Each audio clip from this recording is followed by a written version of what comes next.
안녕하세요. 광주 월요일 방송 시작하겠습니다. 우선 주포 현대투산 인프라코 상단 박스권에서 잘 버티고 있습니다.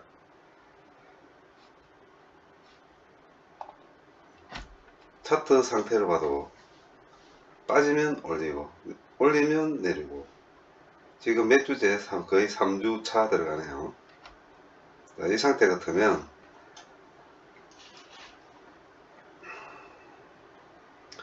9,000원까지 기대를 한번 해볼 만도 할 것 같네요. 예, 제가 다시 말씀드리지만 아직 저도 비중 55% 가지고 있습니다. 내일은 또 어떻게 될 것인가? 내일은 내려봐야 되겠죠. 단지 오늘 괜히 많이 틀렸어요. 물론 불안하다. 그럼 연말 다 돼가고 이 불안 심리에 정리를 많이 하는 것 같아요. 근데 역으로 외국인 기관 보면은 계속 사들이고 있습니다.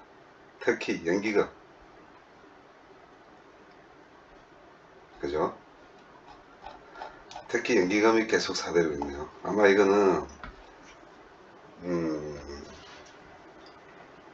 옛날에 일전에 두산중고 계열사로 있을 당시에 연기금이 제법 갖고 있었어요. 인프라코를. 근데 왠지 외국인도 그 당시에 14%에서 15% 평균, 연기금도 당시에 5% 이상 들고 있었을 것 같아요. 근데 그쪽으로 돌아가는 것 같은 느낌이에요. 그 당시에 매각 이슈도 있었고 재무가 개선된다는 내력도 많이 있었습니다. 근데 이제 이 매각과 이거 이슈와도 전혀 상관없는데 지금 외국인 지분율을 높이고 있어요. 지금 이게 어떤 이야기인지 무엇을 의미하는 건지 저도 지금 약간 혼란스러워요. 그러나 계속 말씀드리듯이 12월 30일 부채 1800 회사채 아마 갚을 겁니다. 올해 마지막이요. 그리고 순이익은 이자가 발생되는 순이익은 아마 1, 4분기 때 최소 100억 이상 순이익이 발생될 거예요. 재고에 잡힐 거예요. 이리저리 계산을 해봐도 현재 가격이 쌉니다. 근데 일전에 어디 증권회사에서 매수에 11,000원까지 나왔거든요. 근데 11,000원도 뭐 안 간다고 못 간다는 이유도 없고 안 올라간다는 이유도 없지만 일단은 그렇게 되려 그러면 이 상태에서 요치 때리시고 주봉에서 요 라인 계속 말씀드리듯이 2021년 4월 23일 요 조정받는 이 구간을 얼마나 올라서 이 구간을 얼마나 버텨주느냐. 이게 버텨줬다 그러면 제 경험상에는 반드시 차고 올라갑니다. 근데 이게 지금 제법 길었어요. 이 구간이 한 두 달 정도 갔어요. 두 달. 근데 지금 이제 거의 이제 올해 연말까지는 한 달 정도밖에 안 남았으니 급한 마음에 이 조정 구간이 한 번만 바운딩 대가 9,000원 위에서만 올해 12월 달에 끝내준다면 차트상으로는 상승각입니다. 이 한 달 내내 수급 들어가요. 매수로. 그래서 계속 지켜보는 것도 이게 언제 9,000원을 뚫을 건지 이 생각만 저도 하고 있지 언제 8,000원 밑으로 내려가가 7,000원에 안쳐갈 건지 이 생각은 저는 없습니다. 그래서 계속 말씀드리는 게 7,770원, 60원이 뚫린다면 저는 춤에 들어가요. 근데 당연히 안 뚫리게 제가 춤에 안 하고 있는데 위로 얼마큼 올라갈지 그걸 계속 관찰해 봐야 될 것 같아요. 그리고 일단 9,000원 넘어가서 보면 9,000원만 일단 올라가면 9,000원에서 행보한다면 9,000원에 저는 다시 춤에 들어갈 겁니다. 그래도 한 20% 30% 단기간 한두 달 내에 먹을 수 있는 포지션이 자리 잡을 것 같아서 그 상만 보고 있을 거예요. 그래서 오늘 올라간다 좋아할 필요 없고 또 내려간다고 비관할 필요도 없는 자리가 현대 두산 이포라코의 상단 박스권 자리입니다. 아직까지 남아있는가 봐요. 이 상한하는 게. 이 애들도 빌렸다가 할까 말까 하다가 다시 빼고 계속 1일 애들도 1일 점검 중인 것 같고, 지금 보시면은 그죠? 12월 29일 일부터 지금 이거 12월 25일 뭐 여기까지 22일 이서부터 계속 박스까지 올라가면 내리고 내려가면 받치고. 근데 하나 아셔야 될 게 내려갈 때의 수량과 올라갈 때 수량은 혁격하게 차이 납니다. 보시다시피 그죠? 내려갈 때는 매도 수량이 얼마 안 돼요. 근데 올라갈 때는 매수 수량이 많습니다. 요거는 무슨 이야기냐, 계속 쌓여간다는 거예요. 지금 매수가 계속 쌓여간다는 거예요. 그 이야기는 뭐냐, 털고 간다는 거예요. 털고 가는. 누구를? 개미들 털고 가는 거예요. 그러니까 이거는 우리가 주로 일반적으로 이야기하듯이 물량 뺏기. 그러면 그 물량이 어디 가느냐, 어디 가기 공유받고 있고 대처 공유 상환하고 있지. 그렇죠. 기본적인 거는 좀 알고 하시면 참 좋을 것 같습니다. 자, 그래서 또 내일은 어떻게 되나, 내일은 마찬가지예요. 외국인이 사고 괜히 팔았으면 지수도 영향 보겠죠, 그죠? 근데 오늘 같은 경우는 지수의 영향과 상관없이 이렇게 끄집 올릴 때는 저는 내일도 강보합이지 않을까. 그런데 일단 위로 열렸다 그러면 위를 많이 쳐다보겠죠. 일단 지금 이제 이 종목에 대한 설명은 일단 나중에 보충하기로 하고, 일단 험으로 다시 또 넘어갈게요. 험. 말씀드린 데 그대로입니다. 이거는 차트와 전혀 상관없어요. 차트와. 하나 희망적인 거.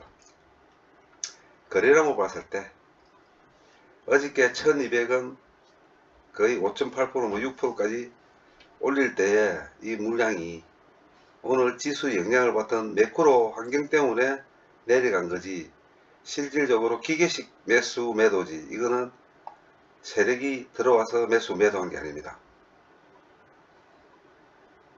이거는 기계식 매수 매도입니다. 그럼 다시 이야기해서 관망.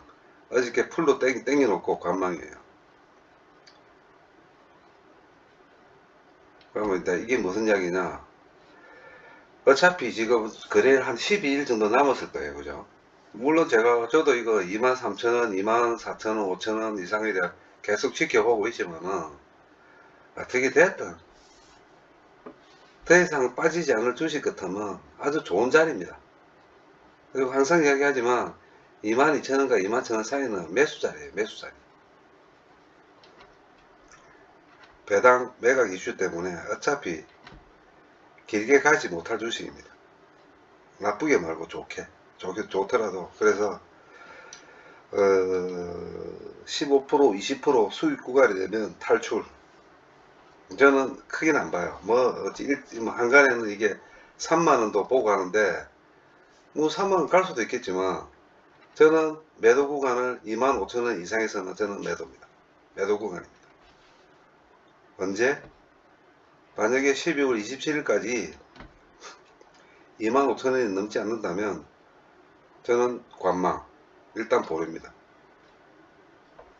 네, 넘어가면 저는 매도예요. 그러고 갈지 안 갈지는 하루하루 계속 지켜봐야 되는 거고, 못 가면 이럴다 가겠죠. 왜냐면 또 2022년 4Q 발표는 또 이럴다 하니까 말경이, 그죠? 그리고 이게 최대 지금 아마 산업은행에서 대우중공업 이후에 최대의 지금 이슈가 되는 매각 회사 아닙니까? 금액상으로 봐도 그렇고 무엇을 봐도 그래요 지금. 근데 이것도 웃긴 게 희한하게 갚아 나가요. 근데 이거는 결론을 따지면 무슨 이야기냐면 운전을 상당히 잘한다는 거예요. 지금 기술적으로 정말 하이 테크니컬하게 지금 거래를 하고 있다는 겁니다. 제가 볼 땐 그래요. 정말 운전 잘해요. 누가 이렇게 지금 운전하는지는 모르겠지만 정말 운전 잘하는 것 같아요. 단지 저는 내일 강한 상승 자격이 있을 거라고 저는 믿습니다. 적어도 4, 5% 이상. 기대하는 게 아니고 제가 분석하기는 그래요. 아니면 확 빠져버리든가. 거래량으로 봐도 그렇고. 근데 그렇습니다. 그냥 뭐 지켜보자고. 이런 거는 별 의미가 없어요. 지금 뭐 사탕 줬다가 매 때렸다 하는 이런 뉴스들에 대해서는 솔직히 저는 신경 안 씁니다. 제가 신경 쓰고 제가 믿는 건 외국인과 기관 프로그램 이것들이 얼마큼 움직이는지, 얼마큼 들어왔을 때 얼마큼 올라가고 내려가는 거. 그 수량만 대비해서 비교만 딱 하고 있을 뿐이에요. 결국은 무슨 얘기냐면 얘들이 1200원을 끄집어 올리고 오늘 뭐 7만 원 이거는 완전히 기기식 매입이니까 안 뺄 때는 애들도 이유가 있을 거 아니에요. 그죠? 맞잖아요. 아, 오늘 뭐 줄 던져버리지. 50만 주 팔았다고 50만 주 끄집어내면 되잖아요. 그죠? 근데 관망을 할 때는 자기들도 지금 어떻게 할 건지 아직 결정이 안 난 것 같아요. 그리고 이런 식으로 기술적으로 하면서 대차 상황을 기가 차게 하고 있어요. 기가 차게. 제가 봐도 참 탈기를 할 정도로 운전을 잘하고 있답니다. 그래서 우리가 이런 애들하고 이길 수 있는 방법은 시간입니다. 시간. 근데 왜 시간을 기다리냐면 더 이상 나쁠 게 없어요. 예사 주식이. 얘기했잖아요. 지금 내년도의 경기 침체에 따른 이 주가, 이 종합 주가의 변동성이나, 그 다음에 대외적으로의 미국 증시나 중국 증시로 봤을 때는 다 나쁘다고 할 때 견딜 수 있는 회사는 현금성 자산이 많은 회사는 그렇게 걱정 안 합니다. 왜? 경기는 사이클이거든요. 그 순간만 이렇게 원활하게만 돌아갈 수 있는 여유 자금만 있다면 다시 또 돌아온다고. 그때까지 견딜 수 없는 회사들이 힘든 거지. 화학 같은 경우는 지금 뭐 도대체 돈이 얼마 있어요? 감고 버티고 뻔전치기만 하더라도 충분히 버틸 수 있는 회사가 되어버렸다 게 지금. 그게 매각이 고민이에요 지금. 망한 회사는 싸게 살 수 있지만 흥한 회사 매각하기 얼마나 힘들겠습니까? 비싸게 받아보려 할 건데. 그러니 거기에 따르는 시간과의 싸움에서는 뭐 신용이나 미수는 저도 권하고 싶은 생각이 전혀 없지만 그렇지 않다면 그냥 기다리면 됩니다. 기다리면 되는 주식이 됐어요. 또 다시 이야기하지만 지금 이거는 그래프 안 맞습니다. 가능한데 지금 헌 같은 경우는 그래프를 보고 들어갔다가 안 맞습니다. 단지 저는 RSI를 조금 신뢰하는 편이에요.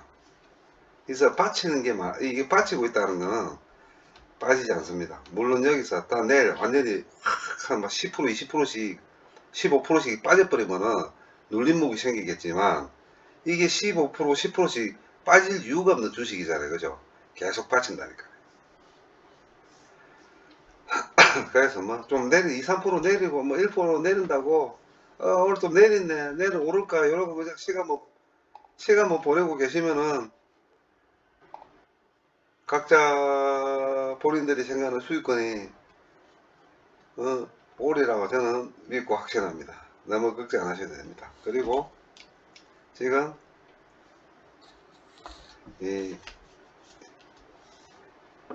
지금까지 올해 팬데믹 때문에 중국 애들은 경기가 상당히 어려워졌잖아요. 그죠? 그래서 지금 우리나라 같은 경우에는 수출 수입에 중국이 한 40% 차지할 거예요. 그래서 지금 많이 어려웠어요. 미국보다 중국 때문에 어려웠어요. 중국 때문에. 수입량도 적어지고, 수출량도 적어지고. 그래서 미국 증시의 영향을 올해는 상당히 많이 받았습니다.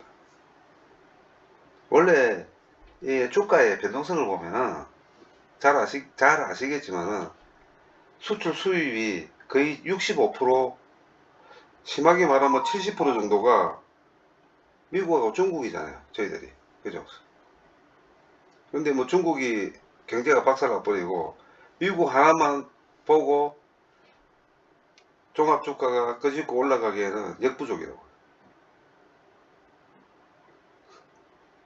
그래서 지금 미장 나스닥이나 특히 나스닥에 저희들 종합주가가 영향을 많이 보고 있는데 아마 이게 환경이 바뀔 것 같아요. 내년 초부터는.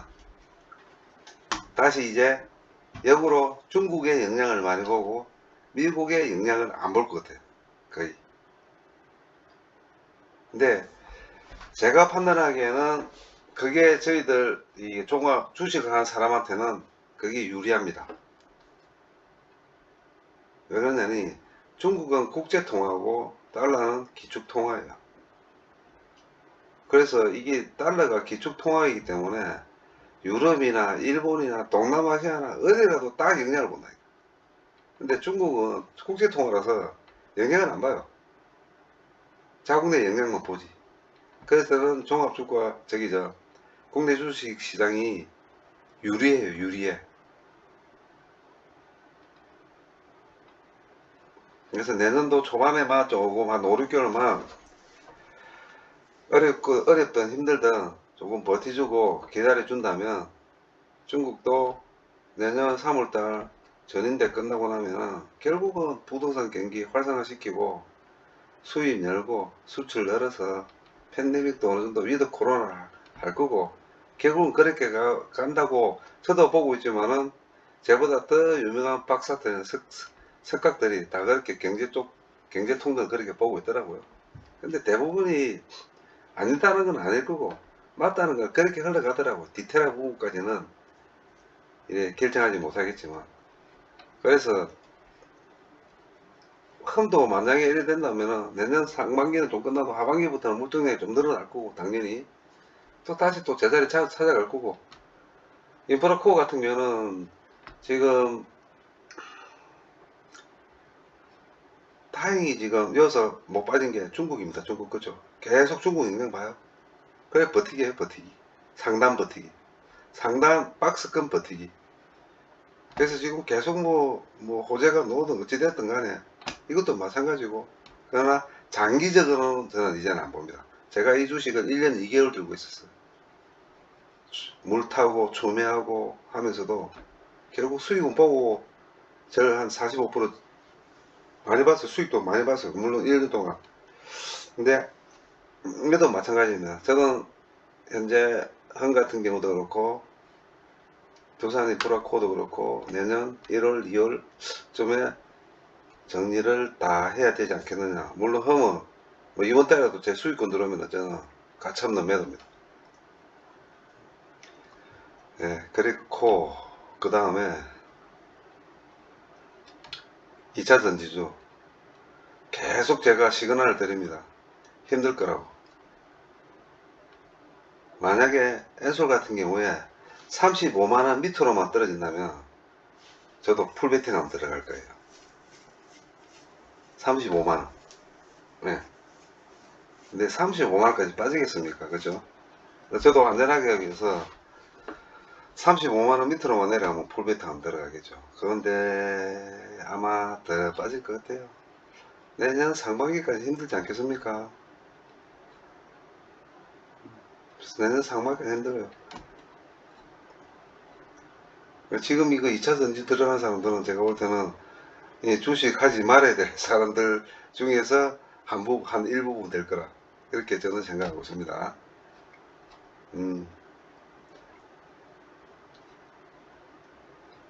그리고 이거 한번 보세요.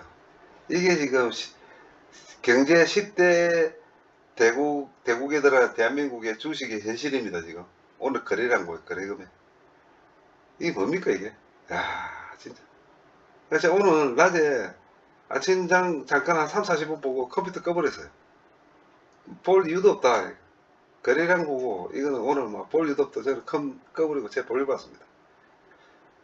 이게 뭐 하는 건지 모르겠어요. 이게. 그러니까 이 정도로 지금 이게 돈이 없는 게 아니에요. 관망이에요, 관망. 아직까지 이게 어디로 갈지 방향이 정해지지도 않았어요. 우습잖아요, 그죠? 근데 이게 이게 이래가 뭔 수익을 내고 투자를 하고 할까요? 이 판에. 숙세기 판인데. 아니요. 그러나, 주식으로 살고, 주식에 죽는, 주식쟁이들은 어쩔 수 없이 주식을 하고, 매수를 하든 매도를 하든 관망을 하든 지켜봐야 되니까 어쩔 수 없죠. 자, 그리고 제가 일전에 제 방송을 보신 분은 아시겠지만, 오늘 제가 삼성전자, 그 다음에 대환유화, 그 다음에 네이버, 일정 금액 제가 매수를 한다고 이야기했을 겁니다. 그래서 오늘 저는 매수했습니다. 뭐 이거 한 250주, 내부 250주, 뭐 금액은 이야기 하니까 대충 알아서 계산해 보시고, 그 다음에 삼성전자는 1000주 오늘 매수했습니다.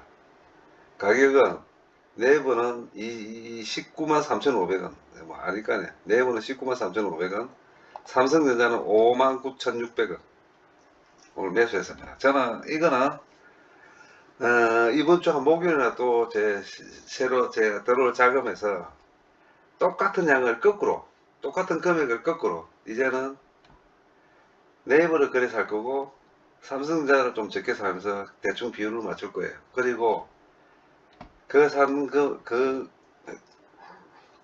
금액은, 그 투자한 금액은 내년 9월달까지 크로징 합니다. 문 닫습니다. 안 봅니다. 그리고 마지막에 오면은 남은 거를 대환 유화를 참 보고 있어요. 이게 좀 더 빠지고 16만원대가 제발 무너지기를 기다리고 있어요. 저는 15만원대는 사면 그냥 이것도 문 닫아둘 거예요.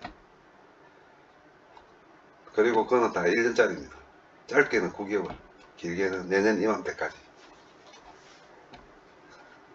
그 어플은 문 닫습니다. 그리고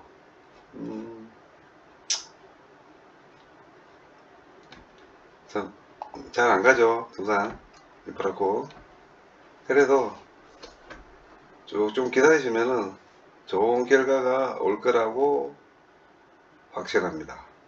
제발 8,910원, 8,000원, 9,000원 여기에 내려다 하면 확 차고 그냥 종합주가의 영향이 이게 막 1.5% 올라가면서 팍 차고 올라가는 그 순간 박수를 한번 칠 수 있도록 간절히 기도하면, 험은 다시 22,000원까지 치고 올라가.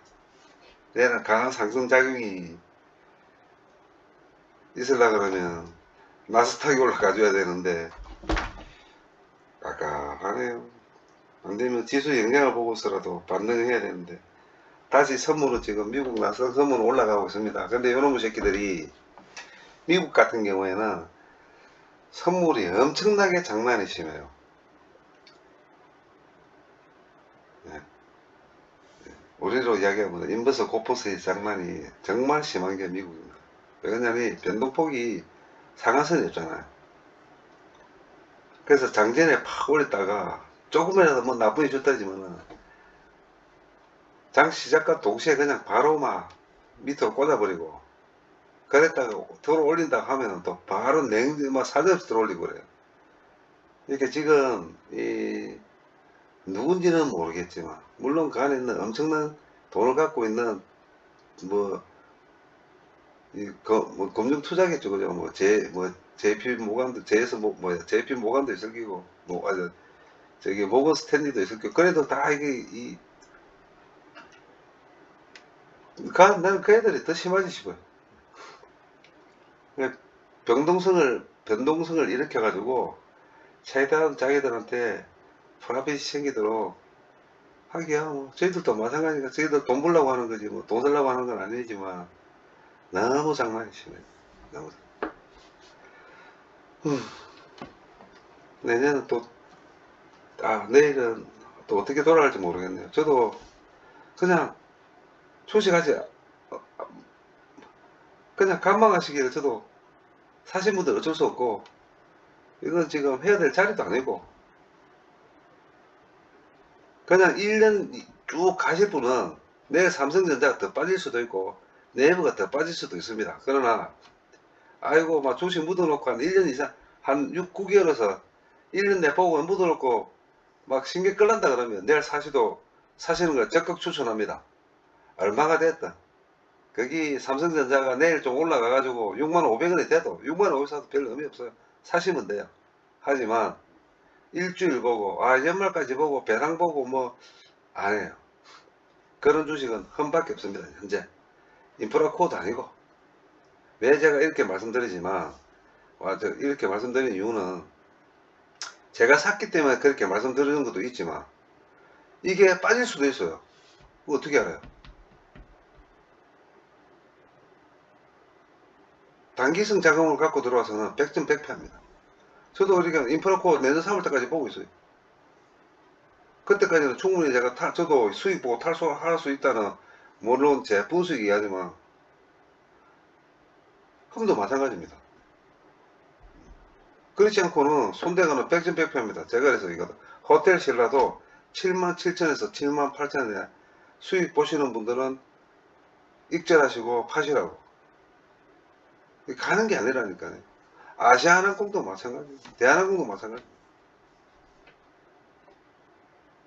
들어가야 될 자리에 들어가는 거지, 들어가야 되지 않을 자리에 이 숫자에 현혹돼서 들어가셨다가는 개인의 자산이 그대로 프랭이로 시퍼렇게 먹는 겁니다.